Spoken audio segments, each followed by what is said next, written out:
வணக்கம் ஃப்ரெண்ட்ஸ்.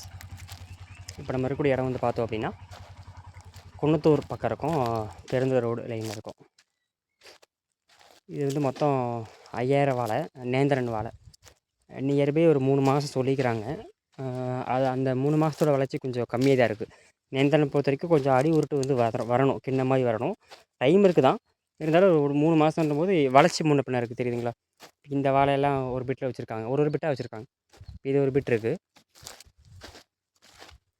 வாழை இப்போ இருக்குதுன்னு பார்த்தா தெரியும். அதை முடிச்சுட்டு மேல் பிட்டு அங்கே தனி இருக்குது, அங்கே மேல் பிட் இருக்குது. ஒரு 1 2 3 4 5 6 ஒரு 7 8 பிட்டு வச்சுருக்காங்க அவ்வளோ தனித்தனியாக. அது ஒரு பிட்டில் ஒரு வளர்ச்சி இருக்குது. இப்போ இந்த பிட் இருக்கு இல்லைங்களா, இந்த பிட்டுக்கும் அந்த பக்கத்து பிட்டுக்குமே நல்ல வித்தியாசம் தெரியும். இந்த பிட்டு வளர்ச்சி எப்படி இருக்குது, இது எப்போ இருக்குன்னு பாருங்கள், நல்லா வித்தியாசம் தெரியும். இந்த வளர்ச்சி எப்படி இருக்கும், இந்த வளர்ச்சிக்கு வித்தியாசம் இருக்குது. அதே போல் மேலே அங்கே தனி பிட்டு வச்சுருக்காங்க, பார்த்தா தெரியும். அது இதுக்கு முன்னாடி மாதம் வச்சாங்களாமா.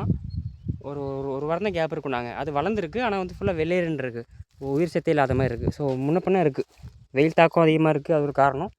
அதை தாண்டி கண்ணுக்கு வந்து மண்ணில் கூடிய சத்து வந்து பத்தலை. ஸோ அதுக்கு வந்து நம்ம ஃபாலோவருக்கு வந்திருக்கோம். இந்த ஃபீல்டை வந்து நம்ம ஃபாலோ பண்ணுறோம். மொத்தம் 5000 வாழை, ரகம் வந்து நேந்திரன்.